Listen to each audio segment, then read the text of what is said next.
Breaking news, judges have ruled that Google is a monopolist in the US antitrust case. You can see this article by The Verge, and they basically said that Judge Amit has ruled in favor of the Department of Justice, writing that Google has maintained a monopoly in the search and advertising markets. Now, this is major breaking news. It was just announced a few hours ago, and it's pretty crazy stuff. Here's another headline by Reuters saying the US judge describes how Google have built and defended an illegal search monopoly. Now, we've actually got the case pulled up right here. So you can see this is the actual document from the legal case, United States District Court for the District of Columbia.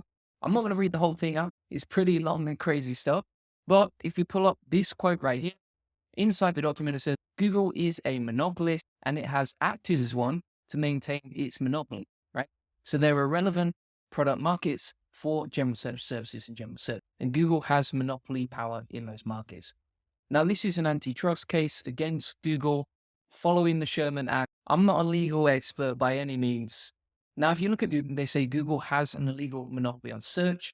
Basically, what's going on here is a US judge has ruled that Google violated the antitrust law because it's spending billions of dollars to create a legal monopoly and the world's main default search engine, right? Now, you might be thinking, where are the billions of dollars going from or to? Here's an example. So the judge noted that Google was paid $26.3 billion in 2021 alone to ensure that its search engine is the default on smartphones and browsers and to keep its dominant market share. How much is being paid and where is it going? So Google actually paid Apple an estimated $20 billion in 2022, which doubled from 2020. This is an article by apnews.com. That's a lot of money. And one of the biggest issues with this is that it creates a monopoly because the prospect of losing tens of billions of dollars in guaranteed revenue, aka the revenue that Google pays to Apple to be the default search engine, this incentivizes Apple from launching its own search engine, and therefore Google maintains its market share. Bear in mind, Google has around 90% of the world's search market still, and this increased from 80% in 2009 to 90% by 2020. Whereas like you look at Bing or someone like that, they've got less than 6% market share. One of the biggest issues, and I think a lot of people saw this during the helpful content update, is like if we take a look at some of the websites that have taken a big hit during the recent updates just over last year, like for example, retrododo.com, they had 489,000 organic traffic as an estimate back in September a year ago. And now what you can see is that's dropped to less than 10% of it. And the problem with that is because Google has 90% of the search market, it means that if you're competing to get customers to your website and one update knocks you out of the search rankings, because there's a monopoly over the search market and because no one can really compete with that market, website owners, probably like you watching, take a massive hit in their revenue and there's no way of clawing it back, right? Even if Google wanted, for example, if there's an algorithmic penalty from a Google update and that hits your traffic by 90%, just like what happened to retrododo.com, there's no manual way for Google to lift that penalty just for your site, which means that you miss out on all the traffic and all the customers that are trying to find you on Google, even for your branded search terms. And there's no real alternative because it's a monopoly market. That's one of the biggest problems with this. Now, in terms of the next steps, you can see in this article by the BBC, this case is posing an existential threat to Google and its owner, given its dominance of the search and online advertising business. However, it's unclear what penalties Google and Alphabet will face as a result of the decision. So there's no real like fines or remedies being decided, just that's going to come in the future. And I'll come on to that in a minute. But pretty big case. This ruling itself has been a 10-week trial in Washington, D.C. And bear in mind, Apple aren't the only ones that are getting billions of dollars. Billions of dollars have been sent to Samsung, Mozilla, and others. In Google's defense, have said they're winning because it's a better search engine. And there's another trial to come in September, as you can see right here. Now, there was a really interesting tweet by John Byrne, as you can see, I hope I pronounced his name right, who's a lawyer, litigator, and former in-house counsel at a Fortune 100, who says that the trial judge made numerous well-documented findings of facts, but also says that the penalty phase probably won't start until 2027 at the earliest, and that outcome will also get appealed too. So no real changes until the end of this decade. I don't know if that's true or not. That's not talked about in any of the articles or any of the research I've seen. But if that's true, that's crazy. Now, being the AI SEO that I am, I actually uploaded the PDF from this case right here into ChatGPT, as you can see, and then just asked it for some key findings. So if you want some key takeaways, basically Google holds a dominant market share of 89.2%, increasing to 94.9% on mobile devices with consistent dominance since at least 2009. Google's market power allows it to control prices and exclude competition, crucial indicators of monopoly. Bear in mind, this is an LLM, so it might be a little bit biased in its findings.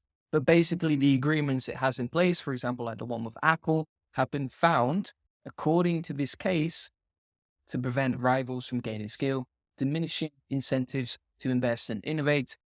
Now, personally, as an SEO, I'm quite grateful to Google for all the opportunities I've had as an SEO. So it is quite sad to see stuff like this happening.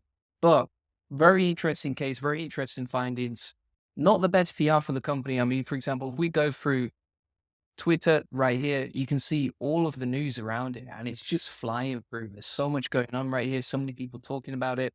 Some people say that people will keep using Google forever, even if they aren't allowed to pay brands to be their default search engine, just because they have so much power in the mind of all their users, right? We all talk about Google is kind of like a verb, like to Google it. It's something that's just accepted. It's part of our day-to-day lives. So let's simplify it down and show you exactly what this means. Basically, Google's dominating, right? Google controls 90% of the search market in the US, even higher on mobile devices. It's a top player for over a decade. Google also makes deals with browser developers and phone makers to be the default search engine, which potentially could block competitors, for example, like the money that it pays to Apple or Samsung, according to this ruling. Additionally, these sort of deals with companies like, for example, Apple, prevent other search engines from growing and competing, which allows Google to keep its dominant position. As an example of that, right?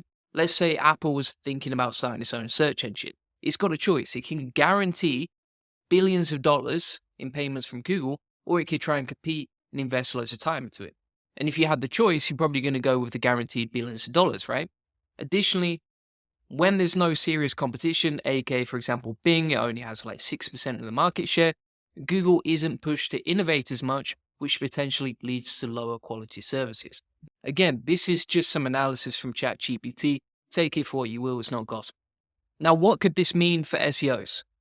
Number one, increased competition in search, right? So, for example, if Google's dominance is reduced, other search engines may gain traction. Right? So, for example, you could get the opportunity to get more traffic from different search engines. Additionally, this could pave the way for Google to become more transparent about its algorithm and how to rank as a website owner or an independent publisher.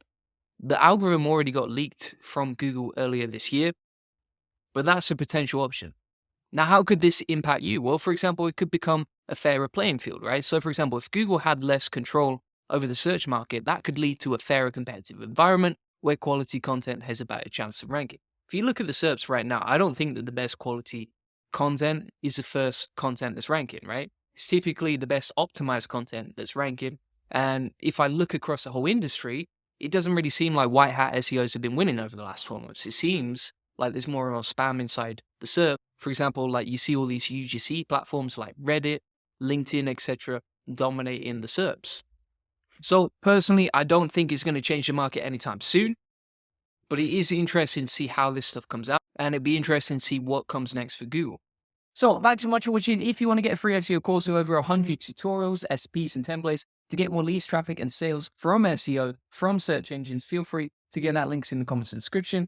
And if you want to get a one-to-one SEO strategy session based on how we take websites from 0 to 145,000 this month and generate thousands of dollars on autopilot with SEO, feel free to book in that free SEO strategy session. You'll get a free SEO nomination plan to discover the secrets of link building, answer any questions you have, and you'll learn how to outrank your competitors with SEO. Feel free to book there. Thanks so much for watching. Appreciate it.